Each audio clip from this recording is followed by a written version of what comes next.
नमस्ते दोस्तों, जैसे कि पता है कि 18वीं लोकसभा का चुनाव हो चुका है और स्पीकर के लेके बहुत सारा हलचल चल रहा है कि कौन सी पार्टी का स्पीकर बनाया जाए।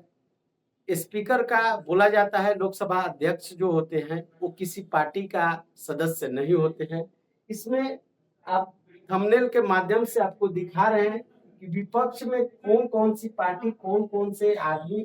इसमें हमारे मोदी जी हैं, बहुत अंदर से बेचैन है कि किस पार्टी का आदमी को बनाया जाए, कौन सी आदमी होना चाहिए।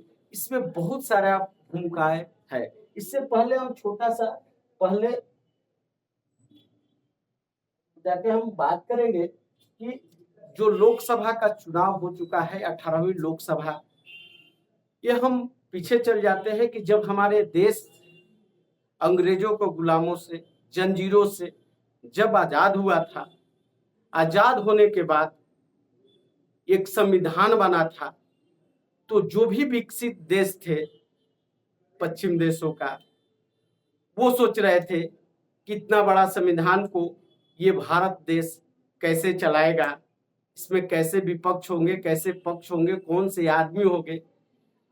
बाकी आज हम लोग को करीब करीब 80 साल दशक हो, मतलब 80 साल बीत चुके हैं स्वतंत्र हुए। बाकी हम लोग अच्छे से, चुनाव भी हो रहा है, अच्छे से देश भी चल रहा है, पक्ष विपक्ष सब कुछ होते हैं। तो इसके बारे में मैं इस वीडियो में आपको, मतलब प्रथम लोकसभा से लेकर और लास्ट तक आपको मैं बतलाऊंगा। अगर वीडियो में आप लास्ट तक बने रहिएगा तो एक एक चीज आपको पता चलेगा कि लोकसभा का स्पीकर कौन होता है, किस पार्टी का होता है या पार्टी का नहीं होता है। इस सारे चर्चाओं में इस वीडियो में करूंगा। इसे आप लोग देख रहे होंगे, लोकसभा से जुड़े कुछ प्रमुख। भारतीय संविधान अनुच्छेद 79, यानी 79 के अनुसार लोकसभा सदन का निचला सदन होता है। यानी लोकसभा का चुनाव, मतलब लोकसभा में जो स्पीकर का चुनाव होता है, उसमें आपको राष्ट्रपति भी होते हैं, राज्यसभा भी होता है और आपका लोकसभा भी होता है।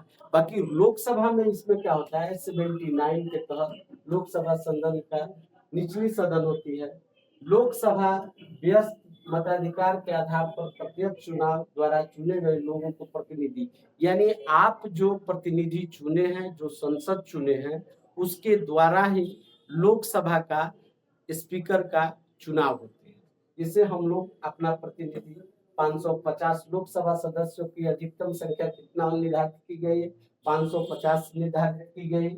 इसमें आपको 530 जो सदस्य हैं, आपको 530 जो है और 20 जो है केंद्र शासित प्रदेश से है।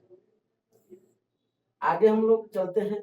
इसमें 17वीं लोकसभा में इसको मान्यता दे दिया गया, यानी 543। इसमें घटा कौन कौन सा आपको बतला रहे हैं, यानी 530 और 13, यानी केंद्र शासित प्रदेश, यानी कुल मिला के आपको 543 हो गया। यानी इसमें घटा आपको 550 में जो घटा है, तो आपको दो गो एंग्लो, 552 था पहले, तो दो गो एंग्लो इंडिया का और 7 जो गो इधर घटा था, यानी 543 हो गया। इससे पहले राष्ट्रपति एंग्लो इंडिया का सदस्य 2 सदस्य थे, वो कम हो गए। यानी आपको यहाँ बतलाया गया कि 95वां संशोधन के द्वारा 2009 के द्वारा 2020 में इसका मान्यता दिया गया। मतलब 2 गो एंग्लो इंडिया और 7 गो केंद्र शासित प्रदेश जो ये उधर का है, उसको कम कर दिया। फिर प्रत्यक्ष, यानी इसमें लोकसभा चुनाव की लड़ने के लिए जो आयु होता है, उसका आपको बहुत परीक्षा में पूछता है। इसके लिए 25 साल कम से कम होनी चाहिए। उसे शपथ के माध्यम से घोषित होना चाहिए, मतलब उसको कहीं ना कहीं से मैंने वो जो ये पहचान पत्र होना चाहिए। और उसके पास ऐसा कोई योग्यता नहीं चाहिए, मतलब योग्यता में ये नहीं कि इंटर पास होना चाहिए, कि उसके पास ऐसा कोई योग्यता नहीं हो जाए। पता है, किसी भी निर्वाचित क्षेत्र में, मतलब वो किसी भी निर्वाचित क्षेत्र का आदमी होना चाहिए, मतलब होना चाहिए। आरक्षित सीट पर चुनाव लड़ने का व्यक्ति अनुसूचित जाति, ये सब नहीं होना चाहिए। आगे हम लोग बतला रहे हैं कि इसमें जो होता है पीठासीन अधिकारी, यानी लोकसभा का पीठासीन अधिकारी, यानी लोकसभा का अध्यक्ष का स्पीकर पद पे रूप में जाना जाता है।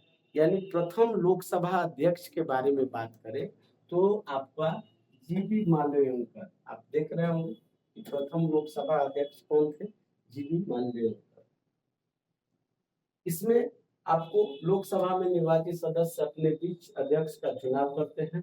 लोकसभा जो आप 543 लोग चुन के गए हैं उसी में से चुनाव करते हैं। लोकसभा के अध्यक्ष में सदन में कामकाज संचालित करते हैं। स्पीकर यह तय करता है कि कोई भी विधेयक धन विधेयक है कि नहीं।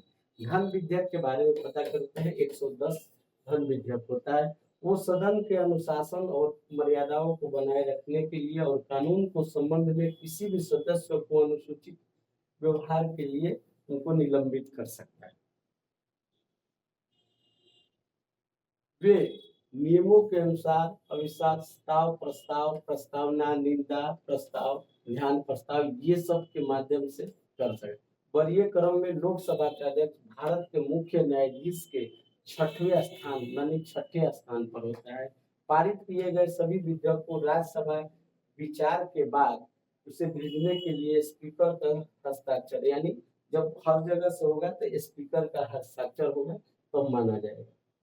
बराबरी की, अगर मान लीजिए इसमें कोई भी चीज होता है, उसमें चुनाव होता है, उसमें बराबर हो जाता है, जिसे प्रधानमंत्री का चुनाव होता है उसमें अटल बिहारी वाजपेयी थे, 1 वोट से वो चुनाव हार गए थे। तो उसमें होता है अगर टाइल हो गया मतलब वो दोनों हो गया, उस समय आपको लोकसभा का जो स्पीकर होते हैं उनको भी वोट देने का अधिकार है। वो जिधर वोट देंगे उधर की प्रधानमंत्री का बनेगा। तो इसमें भारतीय संविधान अनुच्छेद 93 लोकसभा के अध्यक्षता में नियुक्ति की प्रावधान किए गए। संविधान अनुच्छेद 94 लोकसभा के अध्यक्षता को पद रिक्ति होने, पद त्याग होने, पद हटाने का संबंधित प्रस्ताव। अनुच्छेद 95 के अंतर्गत लोकसभा के अध्यक्ष के रूप में कार्यरत करने अथवा उनके दायित्व का निर्वाह करने का व्यक्ति और शक्ति का उल्लेख है। इसमें 95 में, 94 में और 93 में ये सारी चीज आपको लोकसभा के स्पीकर से संबंधित है। इसमें हम लोग ना बहुमत प्राप्त पार्टी किसी भी सदस्य में राष्ट्रपति द्वारा प्रधानमंत्री का नियुक्ति करते हैं। औपचारिक रूप से जिसे नेता लोकसभा में बहुमत प्राप्त का समर्थन होता है, राष्ट्रपति उसे प्रधानमंत्री की नियुक्ति करते हैं। प्रधानमंत्री तय करता है कि उनकी मंत्रिमंडल में कौन से नेता मंत्री होंगे। ठीक है, प्रधानमंत्री विभिन्न मंत्रियों का पद का स्तरीय मंत्रियों का आवंटन करते हैं। 91वां 2003 में 91वां संविधान संशोधन 2003 के अनुसार मंत्री परिषद का आकार लोकसभा के कुल सदस्य का संख्या 15% से अधिक होना चाहिए। इसमें मतलब प्रत्येक लोकसभा से जुड़ी कुछ तथ्य है, उसके बारे में मैं आगे इस तरह का वीडियो बनाऊंगा। जय हिंद, जय भारत।